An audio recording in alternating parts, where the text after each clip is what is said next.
Welcome to the April 18th Economic Development Authority meeting. And at this point, we'd like to do a call to order. Good morning. Thank you, Chair. I'll start with the roll call. Mr. Barber is absent. Mr. Drury? Present. Mr. Mitchell? Here. Mr. Brown? Here. Mrs. Saunders Smith? Present. Mrs. Smith? Absent. And Ms. Boone? Here. Thank you. Chair, we do have a quorum. Before we go to a motion to approve the minutes, Brian has some exciting information he would like to share with us in regards to the workforce development. Great. Well, thank you, Chair. I did want to share an update with you. It is some exciting news because our office is growing, and we've recently filled a really critical role and position with the economic development team and specifically with the Portsmouth at Work program. And I would like to take the opportunity to introduce you all to Ms. Nala Saleh. Hello. Hi. Nala joined our team about 2 weeks ago. She comes to us from previously working at the Hampton Roads Workforce Council and has some really fantastic experience in workforce development and is very well networked throughout the region. But I'm going to turn it over to Nala if you'd like to share anything about yourself. So a little bit about myself. I have 6 years of workforce development, but about almost 20 years working in human services, ranging from youth to adults. So I'm very excited. I'm originally from Chicago. I'm a military spouse coming here. I'm very excited to work with Brian's team and the city of Portsmouth. So thank you. Welcome. We are still growing, so I will keep you posted. You'll be seeing some additional faces here in the room on the team here very soon. So we'll definitely keep you posted as we do that. So thank you, Chair. Also, before we go to the minutes, Brian was nice enough to spend our money to purchase some books on the Reimagining Greenville, which you know was part of the conversation at our retreat. And the councilman spoke very highly of it. So I hope everyone have an opportunity to look at it and see some best practices. Hopefully we can utilize here in the city. Thank you. Thank you. And I would just share, if you're ever in that part of the South Carolina, North Carolina region, make a stop in Greenville. It really is a fantastic city and an example of how they've transformed their downtown. So I highly recommend making a stop there. If there are no changes to the March 21st meeting minutes, I move for a motion to accept.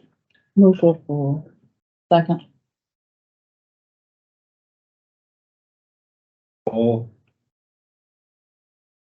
Barber is absent. Ms. Drury, Yes. Mr. Mitchell, Yes. Mr. Brown, Yes. Mrs. Saunders Smith, Yes. Mrs. Smith is absent, and Ms. Boone. Yes. Chair, the item is adopted by a vote of 5-0. At this point, we'll review our quarterly financial report. And Chair, we have Ms. Kira Pope with the city's finance department here this morning to present the quarterly financial report, which is your March report. Good morning. I'm going to do a basic high-level review as you guys are all used to. I'm going to start with the total cash that we have in the bank at $8.8 million. We have some receivables at $1.8 million. We still have the land and property held for sale coming in at $12.8 million. The liabilities are at $670,000, which includes the remaining grants payable as well as the closing costs for the 1028 High Street that we plan to play out this month. That leaves us with a net position of $22.2 million and a change in fund position of $225,000. This is our statement of income and expenses.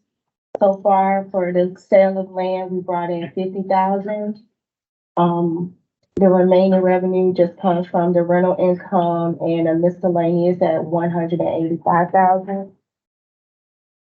We have a total of 250,000 with, operating expenses, which include, utilities, indirect cost allocation, the normal monthly and quarterly expenses. We have earned 95,000 so far in interest.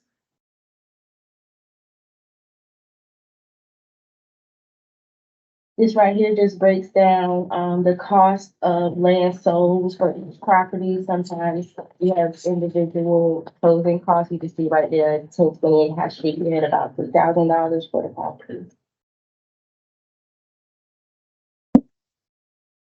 This right here is just a list of properties still held for sale.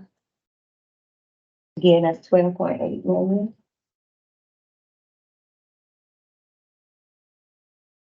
This right here is our budget performance report. We are at about 41% of expected collected revenue, and we spent about 13, we're at 13% for our expenses. Even though that's kind of low, it's mainly because we haven't did a lot of acquisition land, which we did budget 3 million for. This is the list of different grants that, have been approved, paid, and remaining to be paid, which still ties back to, the balance sheet, which was about $256,000 worth of grants that have been approved, but just not paid out yet. And that's the continuation of the list.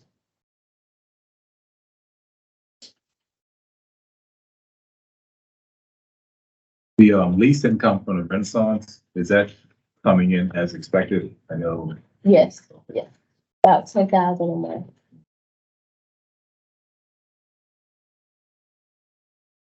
Is there anything here that is concerning to you? No.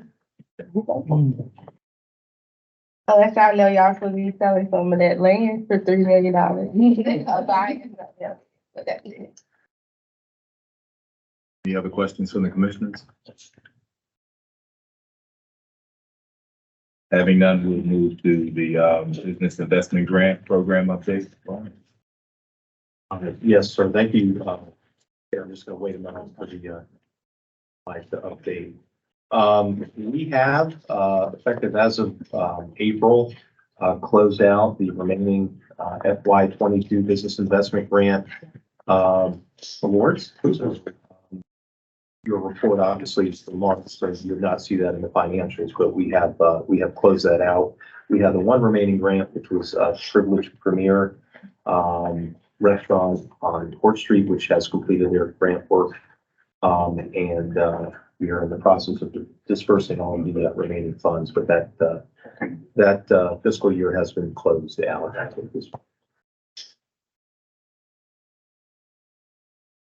Do they have a target opening date? They do not yet. We are working with them. I had Ms. Tracy reach out to them the other day. They are going to be looking to open this summer. And we are going to be assisting them with a ribbon cutting. As soon as we have a date finalized, we will advise the EDA and let you know, so you all can attend and walk through what I have seen as a pretty remarkable transformation on the space there, but that should be coming very soon. Good. Exciting.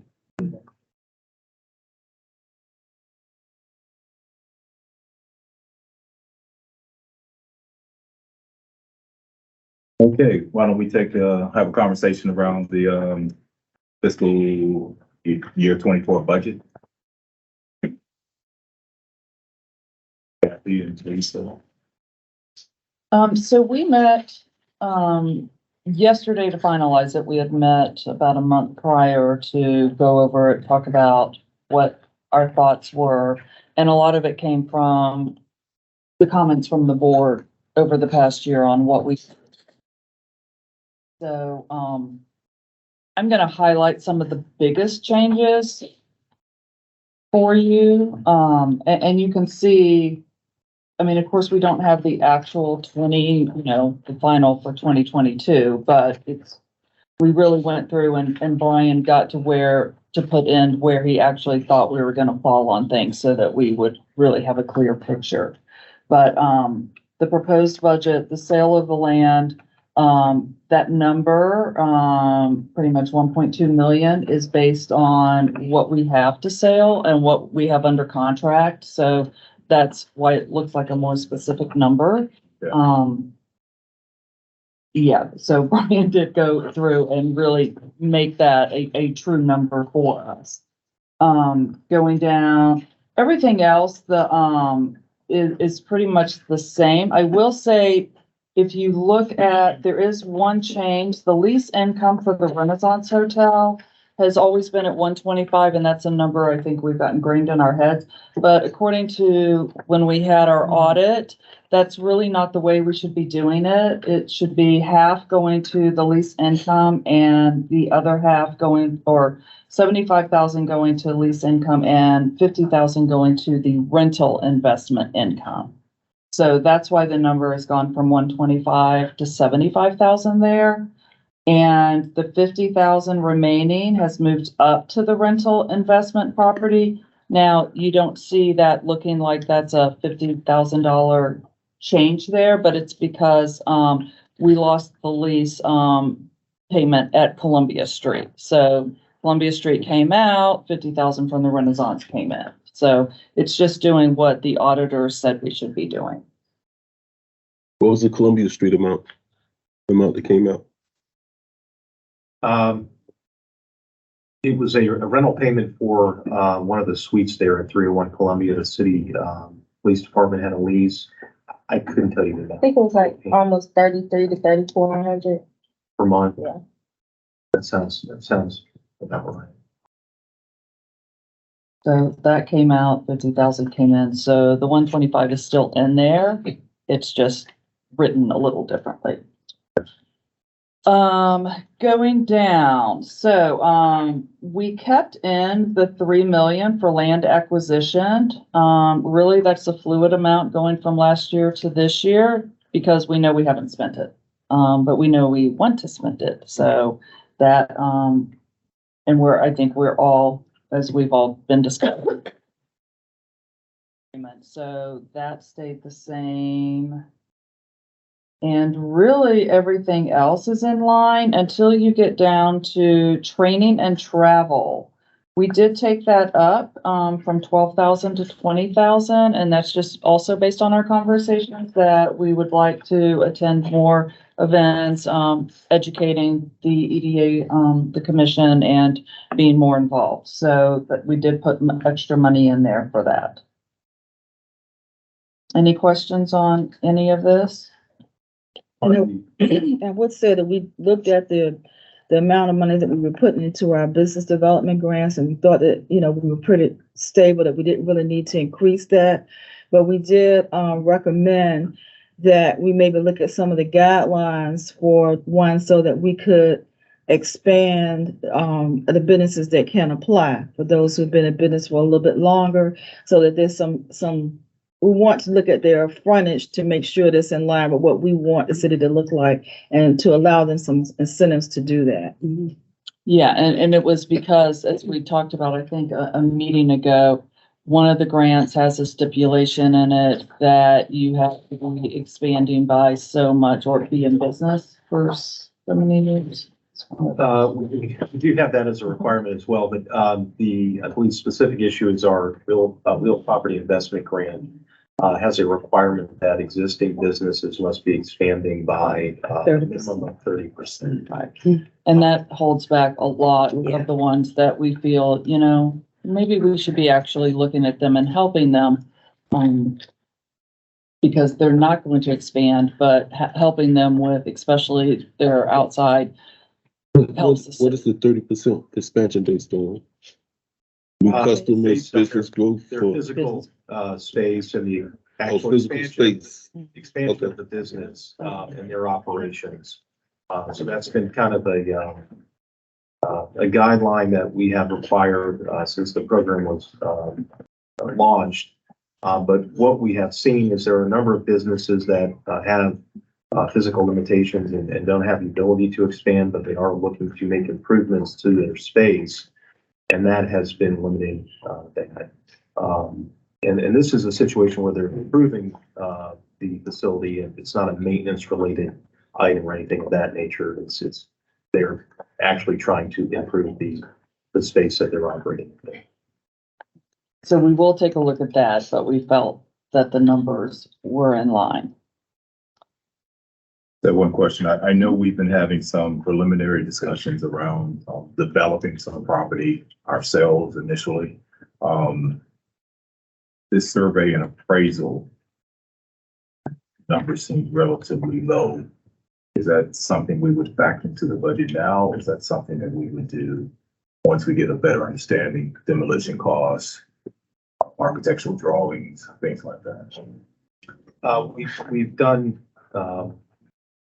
something to address that, and that's coming up in another category which has been added, but specifically for the design work that we need to be done to pursue that. Your contractual other line, which is line 25 on your spreadsheet, you have $210,000 budgeted annually for contractual services, and that is where we'd be looking to source any consultant fees, design fees. It could come out of that pot of funds. Specific to improving property, we have added a line for real estate improvements for the development properties that you have in your inventory. That is line 40, and I'll turn it over to Mr. Remus Smith to talk about that. Yes, if you go to the next section, the total development properties, yes, there is a substantial difference from last year's budget to this year's. And that is solely for that 1 million that we put in to address exactly that. Okay. To be able to purchase we'll use the money above to purchase it, but to be able to do something with these properties ourselves instead of waiting for someone else, which makes them then more attractive to the buyers to come in. So yes, that is the $1 million that we put in there.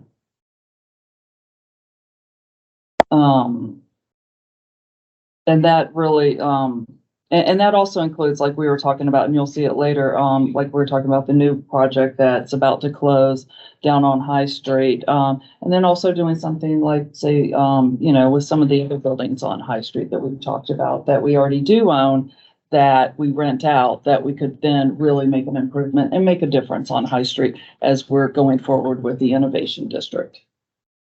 And that, really is a win-win for everybody. So yes, that probably is the biggest difference right there, is the $1 million that was added. Did I miss anything, Teresa? No.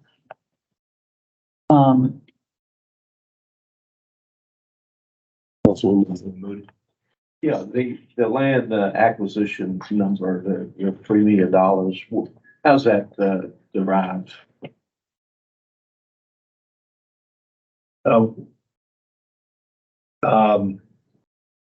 When we had this conversation last year, I think we looked at a few key properties that we had under consideration at the time, and based on the assessed value of those properties or their list price, we determined that that was an adequate pot of funds to pursue those properties.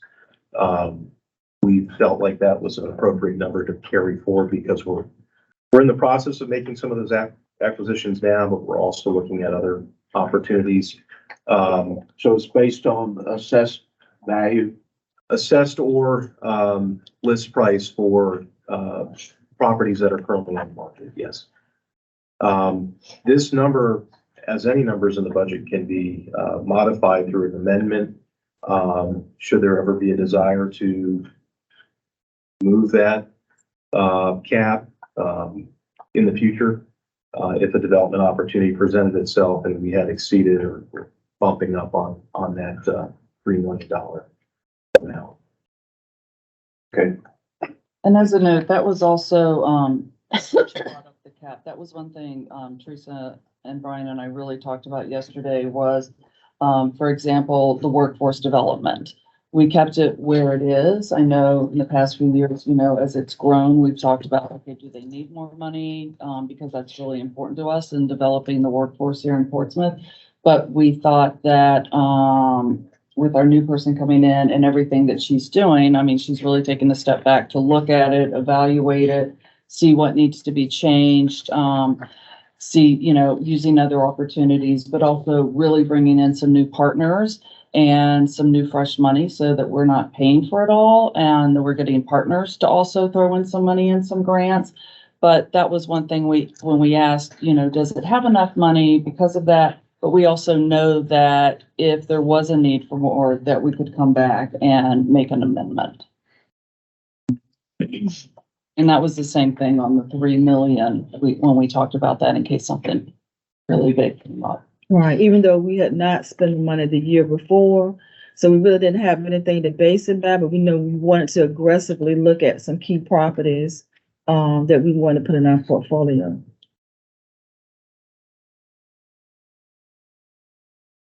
So those were the big changes. Changes, but I mean, of course, the 1 million. And we think that's really a game changer, but that goes along with our retreat and everything we've been talking about to really be, looking forward and being a part of changing that.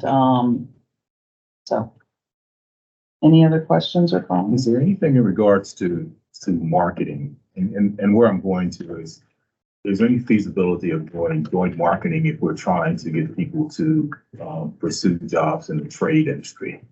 So maybe we work with one of the companies that has a need for welders and we do a joint marketing effort.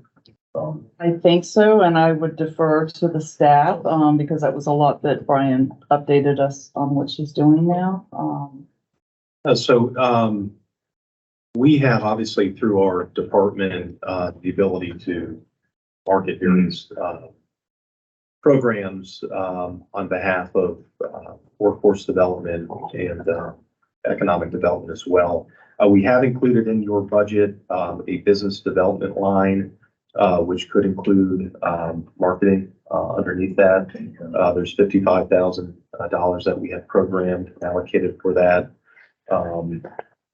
More specifically, workforce development, that could come out of the 200,000 that we have earmarked as well. So it's really just dependent on the specific marketing need and what the purpose would be, where we can pull those funds. But we do have multiple pots, whether it's through the departmental budget or the office budget. Well, and there was also money left over from ARPA for workforce development. There is, we have limitations on how we can use that. We were fortunate enough last year that the interim city manager did provide us $500,000 in ARPA funding for our workforce development initiative. So we have been utilizing those funds.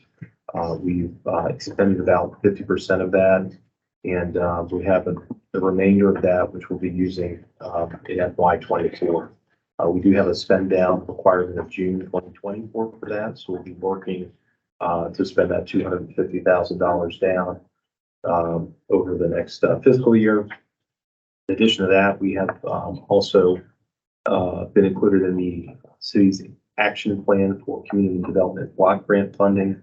I think approximately $45,000 in CDBG money, in addition to what the EDA goes into particularly as well. We have a good pot of funds for the program, but as Ms. Drury explained, if we feel there's a need for additional program funding because of the demand, we would certainly come back to the EDA and make that happen. Mm-hmm. And we are pursuing other outside sources as well. I have a question. When you added the $1 million in the budget on line 39, how does $7,845 for maintenance? Should that be, what does that maintenance cover first, and should it be lumped together with the $1 million? I can respond to that, Suri. The 7,845 under general maintenance, that's roughly 10% of your grounds maintenance cost. grass cutting. And what we do, we program that in for, things that are outside of the general scope for maintenance. So that could be, removing a fallen tree or, tires that somebody may have dumped on one of the properties, which happens frequently. And that amount seems to be appropriate every year. It just covers those kind of exceptional items that come up. The real estate improvement would really be something to the building or property to add value to it.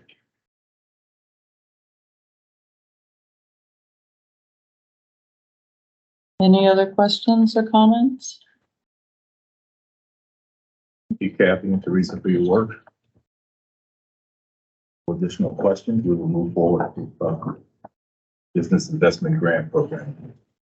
If I could just add, just real quick, Chair, the FY24 budget, we will not be adopting that today. We'll be bringing that back to you at your May meeting for final approval and adoption. There may be some slight modifications as we work through this, as your prior year numbers may be more solidified. We'll be making some minor adjustments and edits. Final based on your recommendations and bring it back to you in May. Thanks, Shane. Business investment grant update. Yeah, so moving on to the FY23 program round, we are in the final quarterly round for the fiscal year. To date, we have awarded 30 grants. You can see the breakdown there. Not surprising, the majority of which are the Smart Start business development grants. So again, we've seen a high demand for startups and entrepreneurial efforts that are being made here by our small business community to start and launch businesses in Portsmouth. So we're really excited about that. In this round, which Ms. Tracy is overseeing, we do currently have 4 applications that we are reviewing. Again, the program will run through the end of the month, and then we'll close it out for the year. We traditionally see a surge in the last week of the month, so I would expect that number to slow significantly. But those are coming in, and we're working with a number of really interesting businesses that are looking to establish and grow.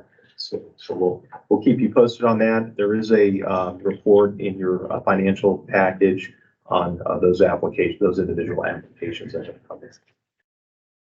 Do we have any of the real property investment grants? Like people talking about it? I'm going to ask Ms. Tracy to respond to that. She's been in communication with people. Thank you. Actually, I have a few business owners that are interested in applying. They're currently trying to put their applications together, especially obtaining permits. It seems to me what takes longest. So I typically get those applications in the last few days of the program. So I hope that in our May meeting, I will update you with a very much larger number. Okay.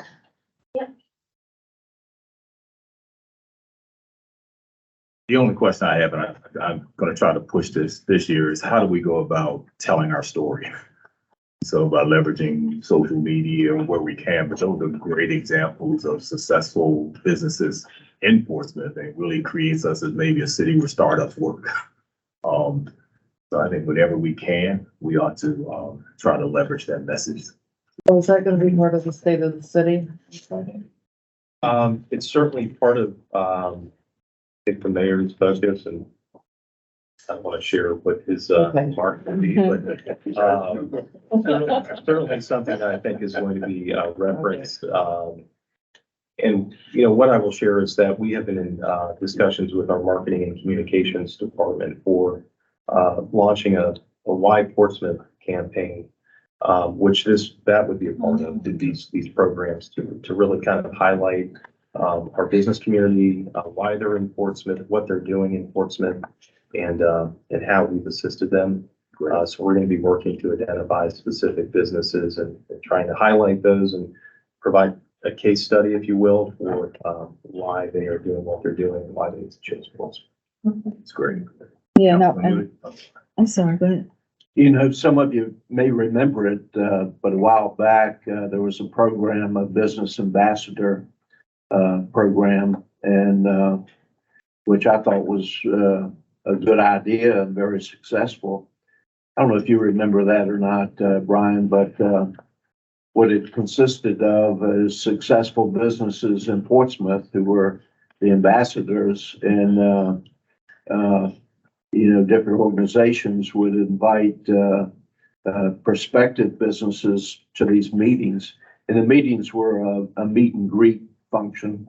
You know, where you could just interact, and you know, the people who can tell our story the best are the businesses that are here and are successful. So I think to come up with a similar program, I think would be a good route to consider.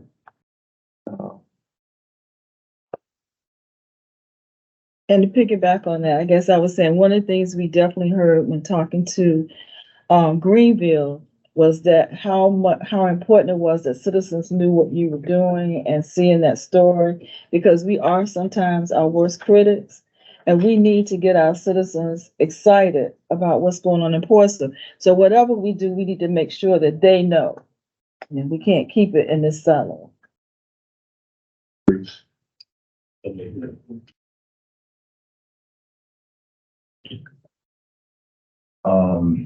Shift to 42 Afton Parkway. Yes, we have an update on 42 Afton Parkway. This is the former Craddock Movie Theater property. We've been working with the Craddock Community Development Corporation on the potential acquisition for this property. And I am pleased to share that we do have a contract that has been executed between the Community Development Corporation and the owner of the property to acquire at $40,000.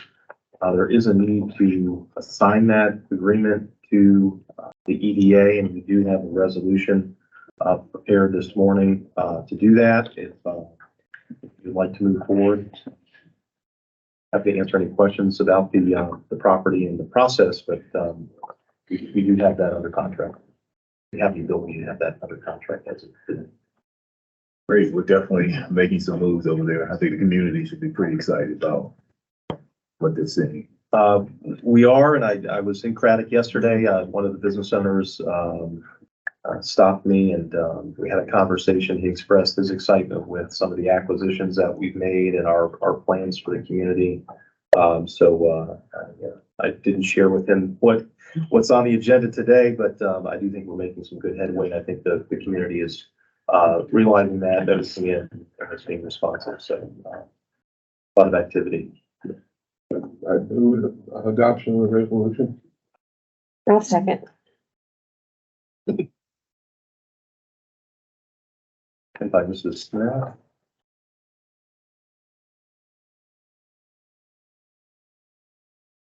Here, I'll proceed with reading the roll. Mr. Barber, Aye. Ms. Drury, Yes. Mr. Mitchell, Yes. Mr. Brown, Yes. Mrs. Sandra Smith, Yes. Mrs. Smith, Yes. and Ms. Boone. Yeah. The item is adopted by a vote of 7-0. Exciting. Yes. Particularly, I remember last time we were there, they had felt like nothing had been done by the city for quite a while. And so to finally have them see some acquisitions and hopefully at some point, some material, and that'll be great news. I agree. I will also share we're on the agenda with the Historic Preservation Commission for this evening's meeting to proceed with the application for demolition of the warehouse property at 73 Farragut Street. So that's on the agenda for this evening, and then following the meeting, if we get that approval, we'll be moving forward with plans and preparation to remove that building from the property. So there will be some activity happening at the square. That's great, because I remember when that whole area, that Afton Square area, was a very vibrant Yes, area. I'm looking to bring it back.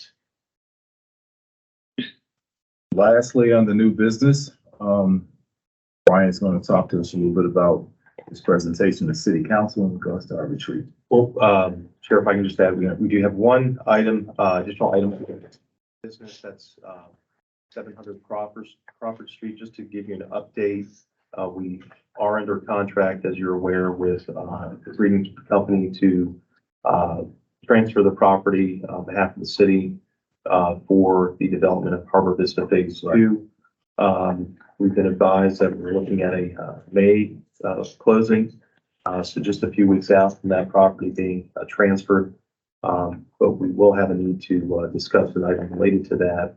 I do believe that's on the agenda for the close portion.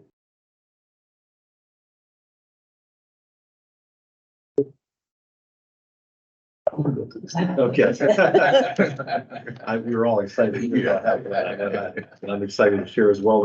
But what I actually like to do, because we do have our city council liaison, Councilman Moody here, who was present for the retreat. I would like to ask Councilman Moody if you would, sir, be willing to share some of the things that we discussed at the retreat and your thoughts on how that all went.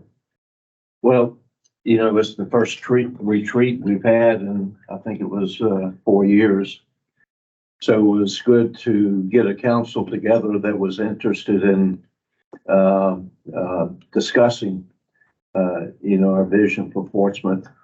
And a couple elements of it, public safety was on the agenda. Chief Jenkins shared with us couple of technology things. One's already in place, and that's the FUSIS program. You know, Portsmouth has about 400 cameras around the city, and what FUSIS will do is network those together to be able to use technology to identify, you know, the crimes that are occurring on a real-time basis. There's also a program called Flock that the city will be bringing on board as well.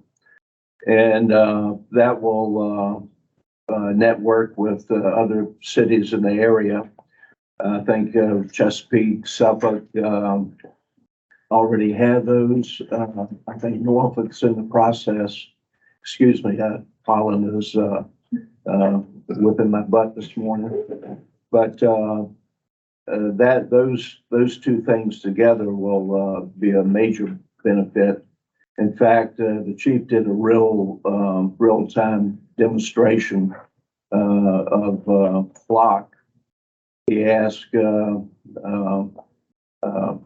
our interim city manager volunteer her license plate number, and like me, I wouldn't be able to recite that. So what he did, he brought up a description of her vehicle, and he was able to identify like vehicles in the area that are on the Flock camera system, and I think it came up with 170 black Dodge Ram trucks in the area.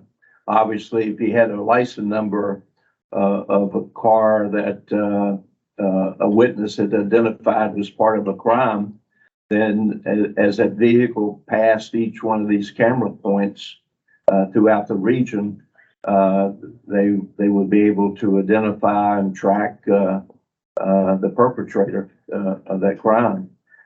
And basically what the technology will do, we all know recruiting police officers is very difficult now for various reasons. And in Portsmouth, as the chief identified, we're approximately 113 officers short. So the technology, which once it's brought online, will help augment that deficiency and help improve the safety of citizens. There's also a program that will be coming online. It'll be allow citizens to text. There'll be a number where you can text if you're a witness or know of a crime that's going on. You can actually text a number, and he shared. We can't share what that is right now because it's not online, and but once it is online, obviously it will be shared with the public. So technology, I thought that was very exciting, what the chief shared, that's in the plan. The other thing, of course, we're in the process of budget planning as a city.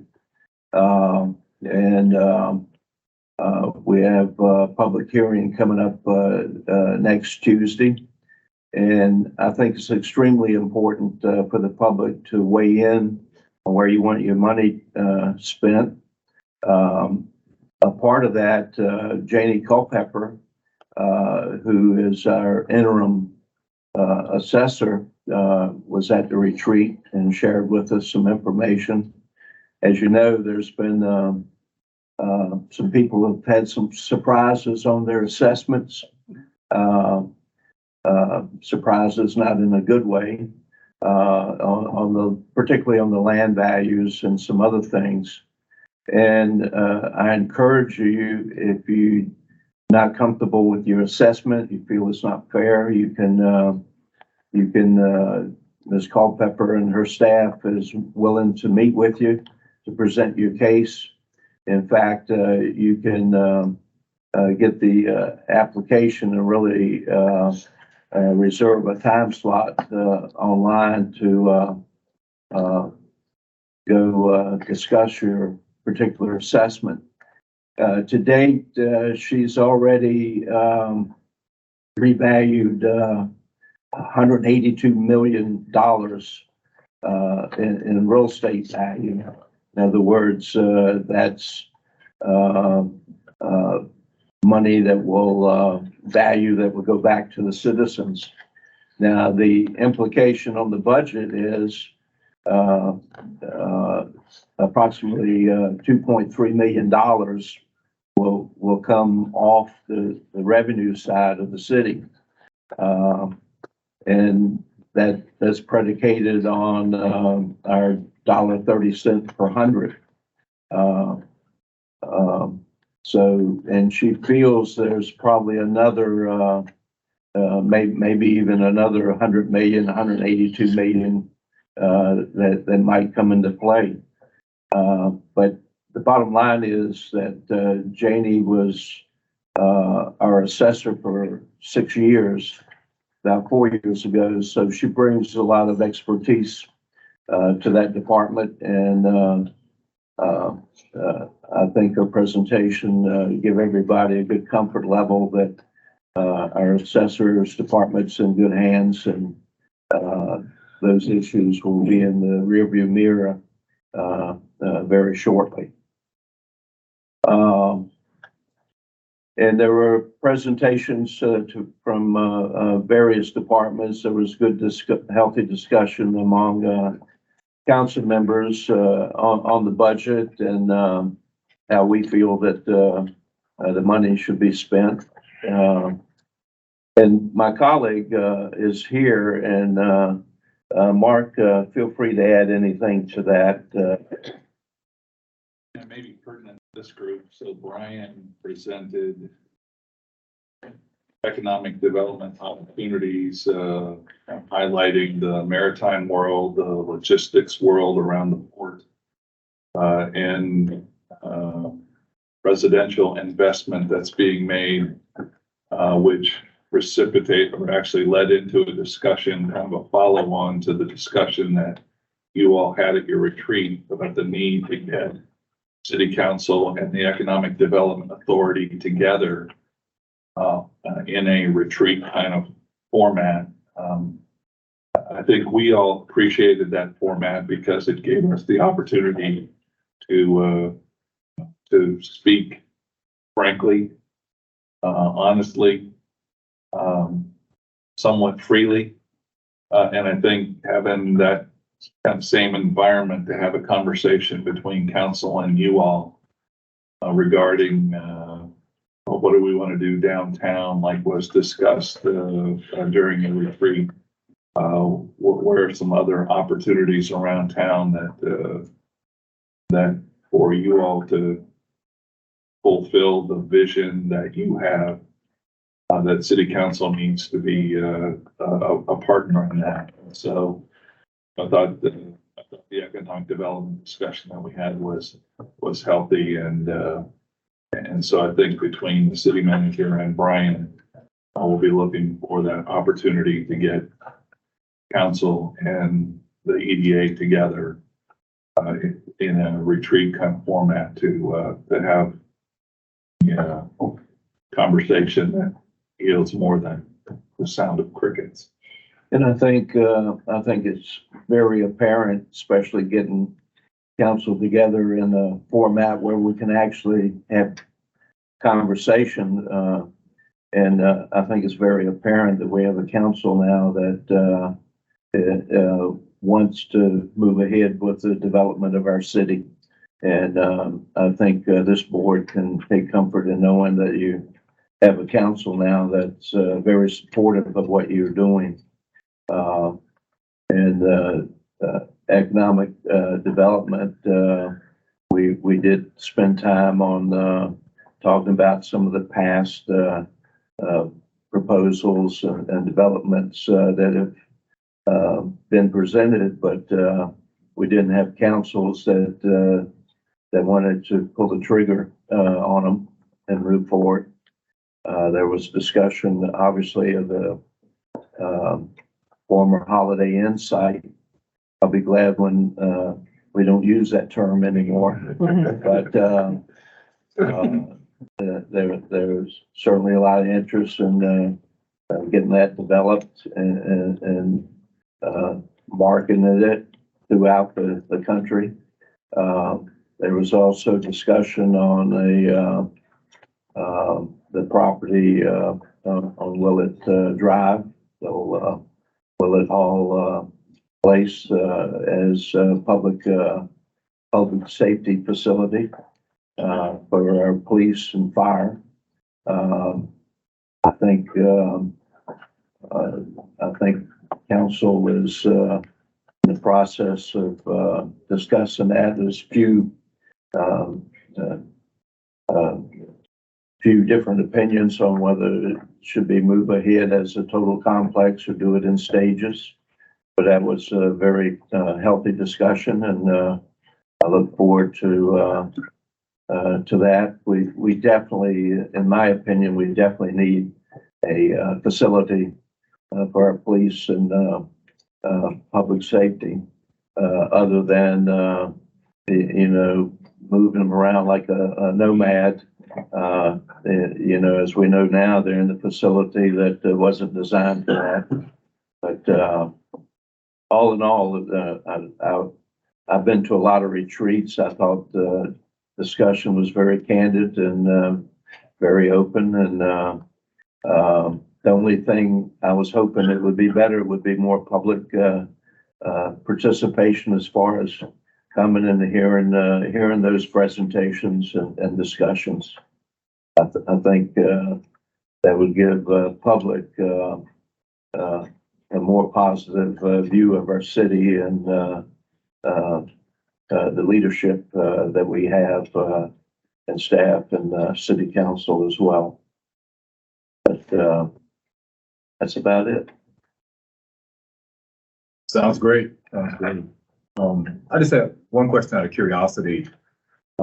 Is there going to be an overarching strategic plan that you could look at and say phase one is this, phase two is going to be this, or is it somewhat isolated? We're going to just attack this area, do what we think is right, look at another area, do what we think is right. Right now, that wasn't discussed at the retreat. There was no overall plan that the type that you're referring to, Malcolm. I have been to retreats where the one 4 years ago, I think we came up with 4 big things. That was the name of it. But I think if you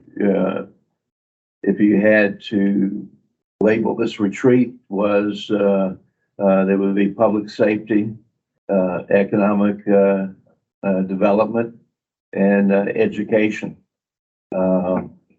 It's probably that 3-legged stool. But I think as this council works together and some of these things come to fruition, maybe we'll have a timetable that you can put your arms around. But no faces or nothing like that was discussed.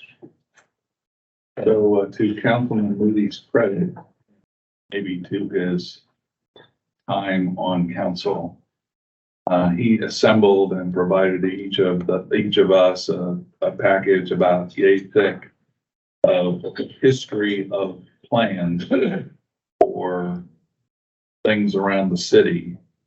I guess my thinking is the right time and place to discuss the strategy moving forward is to get EDA and the council together and kind of single up on a plan. So if you've had a chance to stick your nose in the Reimagining Greenville book, you'll see that one of the themes there is they had a consultant come in and 30 years ago outline a plan for them. And 30 years later, they're still implementing that plan. So sticking to a plan, not hopscotching from one plan to the next, to the next, to the next. Every time there's a turnover in city leadership, I think is a lesson that they share in their story. And I think, from listening to the Danville city manager, we kind of heard the same theme from him, that they built a plan and they are 10 years into implementing that plan, and the plan has some flexibility built in so that as things change, they still kind of stick to the themes of we need people downtown, we need nice streetscapes, we need things that are going to interest people, and now let's go figure out in today's environment what those things are and how do we wrap those into the kind of the here and now. Yeah, and I think it's extremely important that rather than a council coming up with a plan and coming back and say, okay, city economic development, PPIC, this is our plan. There's no buy-in with that.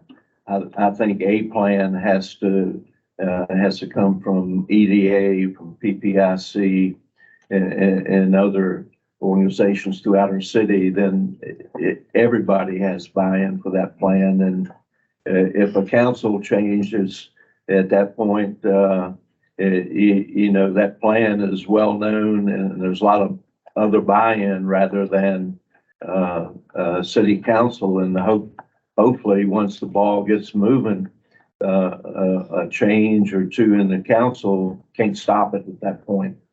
That everybody's aware of it, everybody's had buy-in with it. Mark's right that I think that package was probably about an inch thick, maybe even broader, and we can reel that stuff off, but it's in the rearview mirror, and most of it, and it was some good stuff there. There was some good plans, good intentions, but unfortunately, none of it met the end of a shovel where it happened. So that's what we need to. So with your experience and your years on council, why do you think that's so?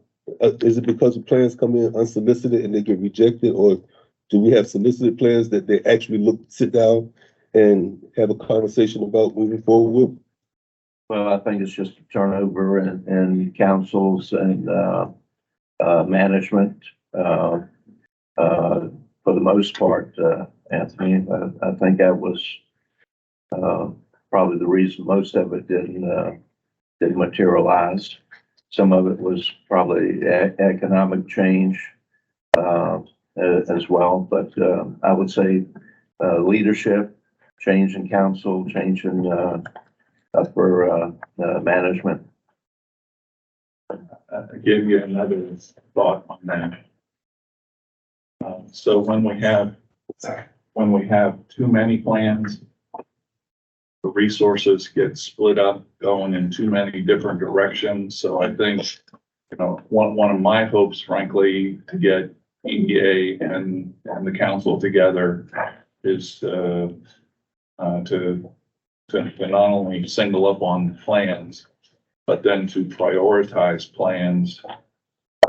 What needs to be done first, second, third, and fourth, because as much as we've tried to do half a dozen things at the same time, we don't do very well doing half a dozen things at the same time, because it divides our resources up.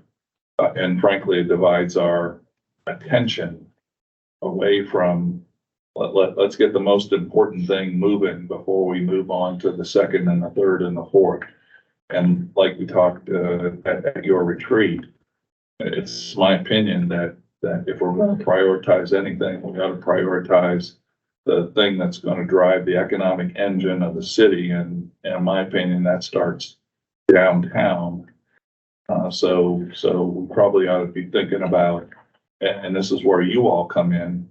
So where should the priorities be, so that if we're gonna eventually afford to do all the things that we want to do, there's a logical order for which things are gonna create income for the city by investing first, so that income then becomes the investment tool for second and third and fourth. I understand. There are a lot of stakeholders in the city of Portsmouth when it comes to plans and designs and ideas. Yep. And I think if we solicit and ask for a developer to come in, whereas the last one I could recall, because it was a big to do, was an unsolicited proposal that came in. It was a good proposal, but because it had no feedback from the stakeholders, it got rejected and it got pushed back, and it just fell to the wayside.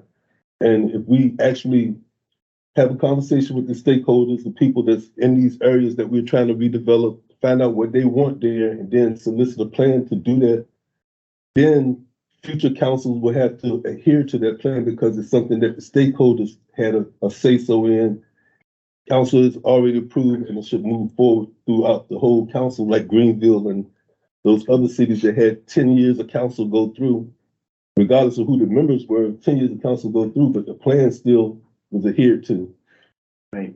As we talked at the retreat, the other piece of this is it needs to be our plan that we what you need a voice from the state, so that as developers are thinking about so where's my opportunity, they can fit their ideas into our plan instead of kind of throwing up our hands and saying we don't know what we want to do. So come on and bring anything, and we'll choose between your green rock and somebody else's red rock, and that's not the criteria that I think we want to use to make decisions on the best path to move forward. Mm-hmm. Thank you. I'm excited to hear that much of what I'm hearing today is things that we have been discussing. So it's nice to see some alignment. Excited where we're going to go. At this point, we're going to go into a closed meeting. I'm going to ask Neil if he'll read the. I move to go into a closed meeting pursuant to Virginia Code Section 2.2-3711 A.3 for the purposes of discussing acquisition of or disposition of real property where the discussion in an open session would adversely affect the bargaining position or negative negotiating strategy of the public body. Excuse me, I'm a little coughing second. Specifically regarding strategic acquisitions and dispositions of 1021 and 1107 High Street, 700 Crawford Street, and pursuant to section 2.2 3711A.6 for the purposes of discussing or considering investment of public funds where competition or bargaining is involved. Where if made public initially, the financial interest of the governmental unit would be adversely affected, specifically regarding contractual relationships with regional and trade groups. Vote. A second. Thank you. Roll, Mr. Barber, Aye. Ms. Drury, Yes. Mr. Mitchell, Yes. Mr. Brown, Yes. Mrs. Saunders Smith, Yes. Mrs. Smith, Yes. and Ms. Boone. Yes. There, the motion is adopted by a vote of 7-0. We are now in a closed session.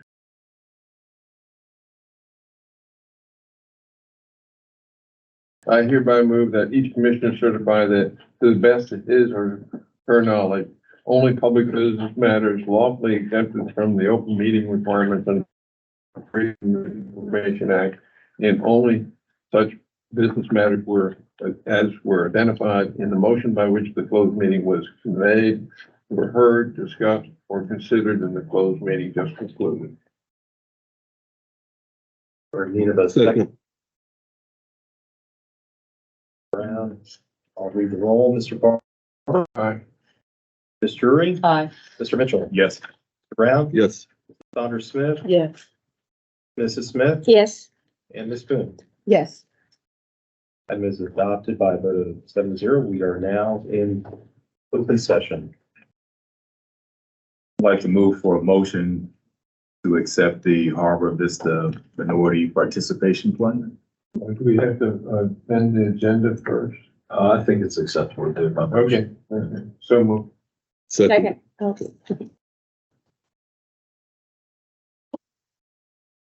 Mr. Brown, I'll say. Read the roll. Mr. Barber, Aye. Ms. Drury, Yes. Mr. Mitchell, Yes. Mr. Brown, Yes. Mrs. Saunders Smith, Yeah. Mrs. Smith, Yes. and Ms. Boone. Yes. The motion is adopted by a vote of 7-0. Do we have any items for discussion from the board members? I know we spoke a little bit about Teresa's suggestion that we bring businesses in to talk about some of the barriers. I try to follow up. Are there any other items?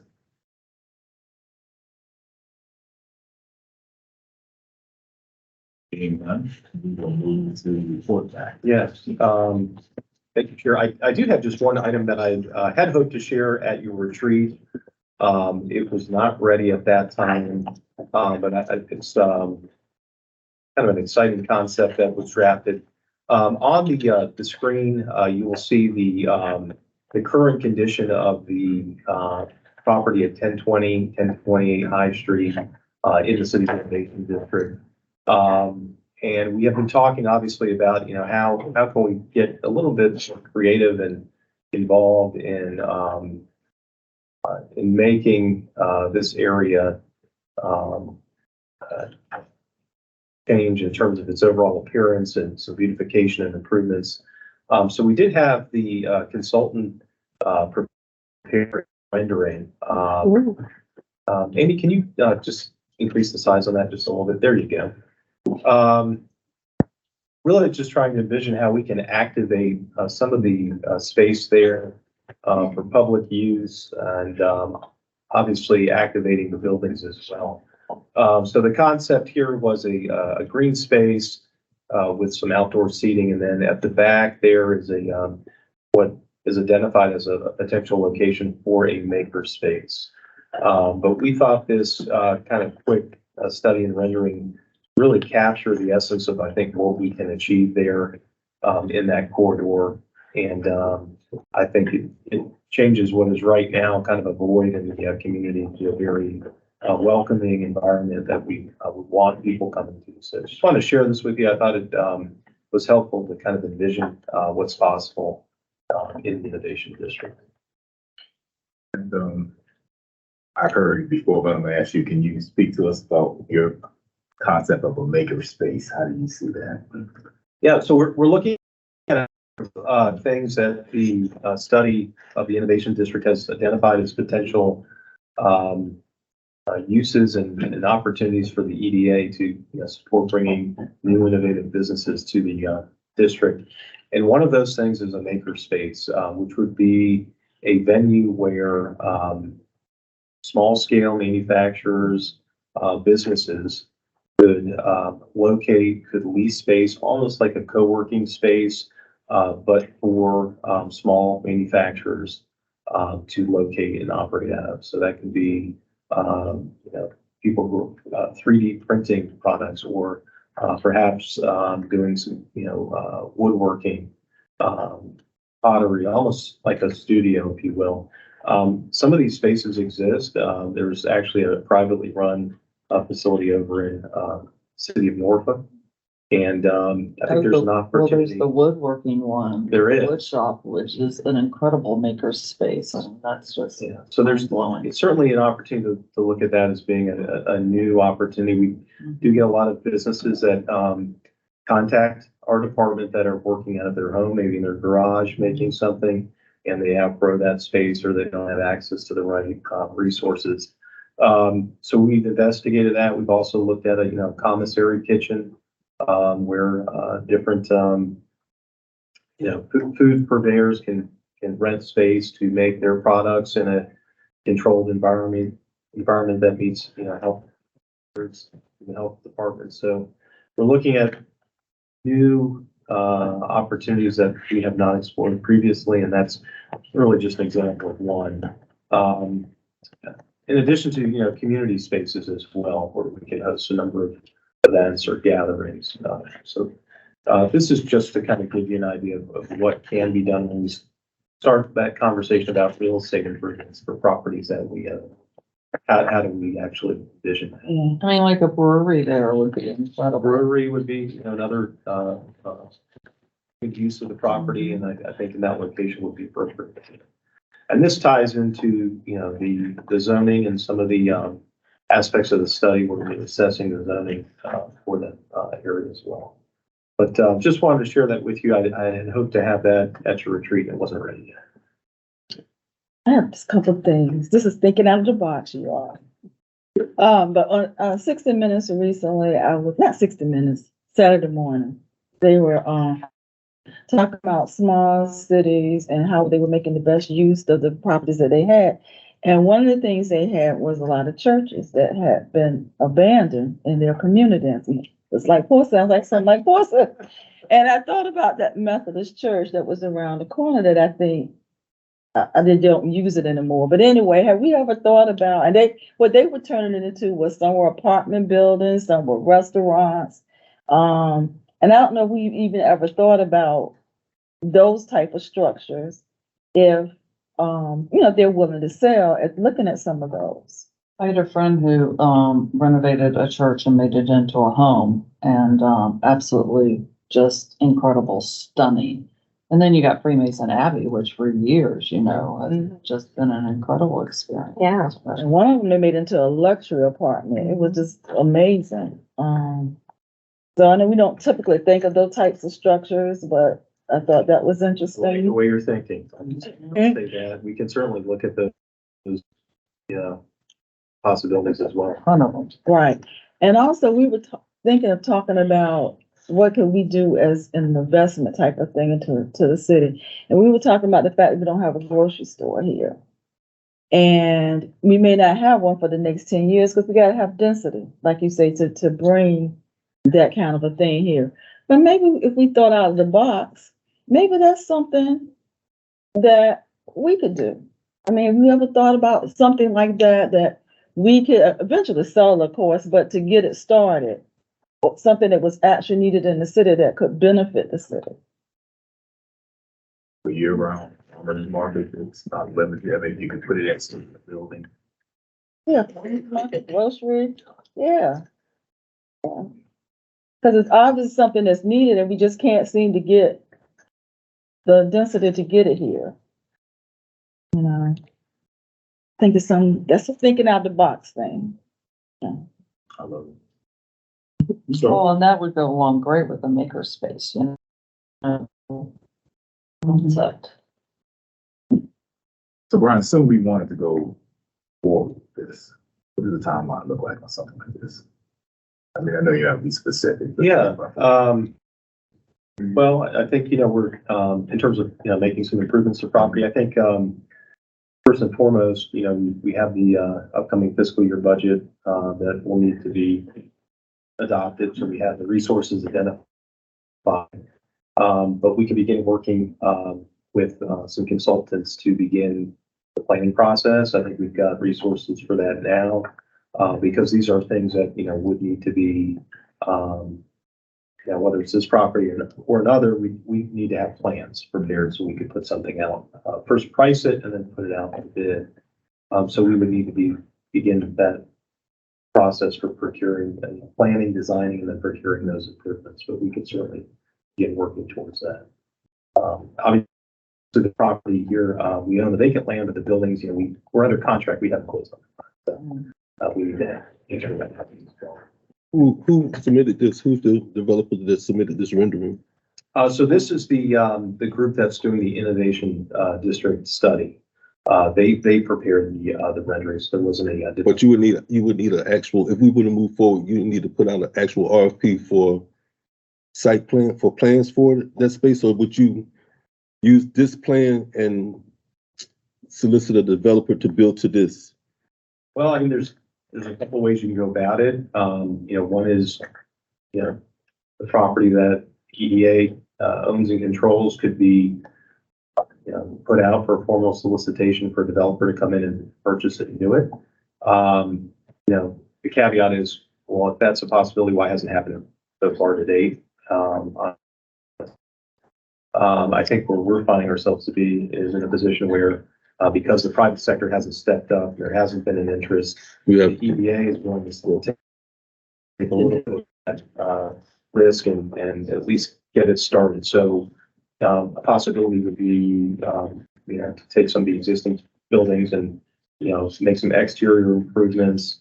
In some cases, maybe even do the interior work to get it ready, almost as a vanilla shell, and then entertain businesses that may want to locate there. So those are possibilities, but I think, initially we should be looking at beautification on the outside and then what do we need to do on the inside? Can we go back to the original location for a second? And this is across kind of from where the condos are being This is built. across from So we need This to is the invest in clear- this. We Townhome need to- project. Yeah. So this is what it looks like now. If you're looking at, selling $400,000. Yeah, condos, we need to look at that. You don't want to see that across the street. Yeah. And you don't want to see that now when you ride down the No. street. So we need to, look at. Are the three buildings pictured? The one on the left, the brick building on the left, what is that building actually? The one on the left is the Murray and Homes building, which is 1028 High Street. It's essentially, it's an industrial building. There's some structural issues with that right now. Is it something that we control? We are under contract. That's one of the properties we're under contract to purchase. The white and gray building at the back, those are also a part of that contract. Okay, and as well as the building to the right? The building on the right is privately owned. We are not under contract to buy that. Okay, We do own the grass vacant lot there. We own that now. so that's something you could actually start on, that project, the grass portion of it, at least the park portion of it could be started without. It probably makes sense to do it with the other properties, Yeah. but that's not that far off. The one thing we're gonna look at is, some grant funding opportunities. I think these properties would be good candidates for the State of Virginia's Industrial Revitalization Fund program. Is it HUD zone? It's in a zone where we could get some other, federal assistance as well. So we're gonna look at other monies in addition to the EDAs, I think. But ours would serve as a match for those types of grants. I'm just curious, how old is ClickPage? I couldn't answer that. I don't know, so. So given that, once we finalize the purchase, can you come back with us and get some agreement in terms of moving forward? I mean, excited because this will be the first project we We don't want to get ourselves. stuck. Yeah, we- Right. Keep it moving. Yeah, so I mean, what I'd like to do is, in addition to this, location, the Shiny Computers property, come back with maybe a proposal for that building as well. There's some, improvements that are needed there. We have some roofing issues. The outside looks tired. That's, you know, major intersection. And I think we've determined that property, we're not looking at removal of that this time. So it might make sense to go ahead and invest in some upgrades there as well. But, I can certainly, what I'll need to do is get a proposal from a, architectural engineering firm to bring back to you. Not sure if I can get that in May, but June, July timeframe for, you know, the work that would be required and what that would cost. That way you all can authorize me to proceed. Can we, well, I'm gonna say, get an architect, that can do a number of different projects at least. Yeah, we have, fortunately, through our, annual services contracts that the city has, we've got some, firms that are under annual contract that we can utilize for a number of different things. So whether that's architectural engineering services, structural engineering. We would be bringing in one of those firms to work with us and continue to envision, you know, some interesting, upgrades. And lastly, and I know this meeting's gone long, and this goes back to what Malcolm said a long time ago, like in Craddock, and we talked about making people excited. Is there any way, I mean, either for the Civic League there or the organization or even us to join in and do something like a sign, but like on one of the properties, just saying, you know, about what's happening, what's coming, just, you know, keep an eye on all of this. The new home of. Yeah, just to say, you know, so they know. So on that note, if I could propose something, you know, one of the things we've talked about as we've worked on this innovation corridor study is, you know, public art and how that factors into streetscape and the overall environment. You know, one of those public art opportunities would be, you know, murals. There are some interesting things that have been done in other cities that I think do a great job of showcasing, you know, the community and some of the, you know, aspects of history. And we have a number of those murals in Old Town, but they're all kind of history based. The Shiny Computers building has a big blank canvas on the side of the building. You can bring somebody in to paint a mural, you know, related to the community in Portsmouth. Unfortunately, we haven't gotten to the point where we have branded this innovation district, so we don't have a name like you have in Virginia Beach with the Vibe District or the Neon District, but we're working towards that. But I think that would be something we could do, you know, that would be interesting and. Well, I was gonna say the Arts Commission is doing it now. I went to an unveiling Saturday Oh, I saw that today on of a Facebook. mural. Yeah. It's across from the Commodore. What was that building? Whatever that building used to be. And the Arts Commission went out and found artists. They had a contest or something where they found artists to do their rendering of several controversial topics. And one of the artists that I went to the unveiling for used to live in Portsmouth. She now lives in Florida. And she did her unveiling. They took 4 panels of that building and they're all different. I say there are things that you could talk about would cause discussion. Hers was on technology. Her particular one was on technology. So maybe we could work with the Art Commission, since they're already doing that kind of thing, to kind of do some of that kind of thing with our buildings. I believe that was through the Portsmouth Public Arts Group. Okay. But they do sometimes work with the Museums Commission there. They do a lot of stuff with Portsmouth artists. Okay. So yeah, that would be great. Do some of that. I think that fits in, you know, exactly. Especially with that drawing. Yeah, there is. In fact, I think on that rendering, there's a mural on the back building there. I think, if I'm not mistaken, I think that's supposed to be a mural on the rendering. Yeah, it's the Portsmouth Public Art, yeah. It's on the old Colony Theater. Yeah, I saw this one. There's a fair amount of city buildings that already have MOUs with that group, because they've done a lot of murals. Then we'll maybe work Yeah. on that. Okay. There are no further questions. Conclude this meeting.